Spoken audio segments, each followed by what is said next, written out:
టాలీవుడ్ ప్రముఖ choreographer Johnny master తనను పలుమార్లు లైంగికంగా వేధించాడు అంటూ ఆయన దగ్గర వర్క్ చేసిన మహిళా అసిస్టెంట్ కొరియోగ్రాఫర్ పోలీసులకు ఫిర్యాదు చేసింది. ముంబై, చెన్నైతో సహా పలు ప్రాంతాల్లో అవుట్డోర్ షూటింగ్ సమయంలో తనపై అత్యాచారానికి పాల్పడ్డారని, ఎవరికైనా చెబితే చంపేస్తాను అని బెదిరించాడని తెలిపింది. తన ఇంట్లో కూడా పలుమార్లు లైంగికంగా వేధించాడు అని పేర్కొంది. తాను ప్రతిఘటించిన ప్రతిసారి దాడి చేశాడు అని, తనను శారీరకంగా, మానసికంగా హింసించారు అని పోలీసులకు కంప్లైంట్ చేసింది. ఆఫర్స్ రాకుండా బెదిరిస్తున్నారని తెలిపింది. దీంతో జానీ మాస్టర్ పై రేప్తో సహా పలు కేసులు నమోదు చేశారు నార్సింగ్ పోలీసులు.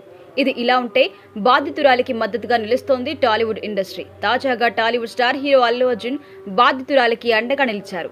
తన సినిమాలో ఆమెకు అవకాశం ఇచ్చి మరోసారి పెద్ద మనసు చాటుకున్నారు స్టైలిష్ స్టార్. గీత ఆర్ట్స్ బ్యానర్లో తాను చేయబోయే అన్ని సినిమాలకు వర్క్ ఇప్పిస్తాను అని హామీ ఇచ్చారట బన్నీ. ఆయన నటించబోయే సినిమాలో కొరియోగ్రాఫర్ చేసే ఆఫర్ ఇచ్చి బాధితురాలికి బాసటగా నిలిచారు. దీంతో ఆమెకు ఆర్థిక స్థిరత్వాన్ని కల్పించడంతో పాటు మానసికంగా భరోసా ఇచ్చినట్టయింది. ఇప్పటికే ఆమె పుష్ప 2లో పని చేసినట్లుగా సమాచారం. ఈ విషయం తెలిసిన ఫ్యాన్స్ అదిరా మా అల్లు అర్జున్ అంటే, కష్టకాలంలో బాధితురాలికి అండగా నిలిచారు అంటున్నారు. బన్నీని పొగడ్తలతో ముంచెత్తుతున్నారు. ఇక సింగర్ చిన్మయి, నటి పూనం కౌర్ కూడా బాధితురాలికి మద్దతు ప్రకటించారు. అలాగే ఫిలిం ఛాంబర్ ఆఫ్ కామర్స్ కూడా స్పందించింది. జానీ మాస్టర్ మీద ఆరోపణలు రావడంతో ఈ వివాదం తేలే వరకు అతన్ని డాన్సర్ అసోసియేషన్ అధ్యక్ష పదవి నుండి తప్పించాలని ఫెడరేషన్ కు ఇప్పటికే ఆదేశించామని తెలిపింది. ఇక ఈ కేసులో తాజాగా బాధితురాలు జానీ మాస్టర్ మాత్రమే కాదు, అతడి భార్య కూడా మా ఇంటికి వచ్చి దాడి చేశారని షాకింగ్ విషయాన్ని పోలీసులకు తెలిపింది.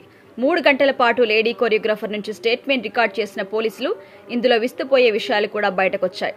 క్యారవాన్లో కూడా తనను బలవంతం చేశాడు అని, కాదంటే కొట్టేవాడని, అతడి టార్చర్ భరించలేక బయటికి వెళ్లి పని చేసుకుంటుంటే అవకాశాలు లేకుండా చేశారు అని బెదిరించాడు అని తెలిపింది. వాంగ్మూలం అనంతరం ఆమెకు భరోసా కేంద్రానికి తీసుకెళ్లి వైద్య పరీక్షలు నిర్వహించారు పోలీసులు.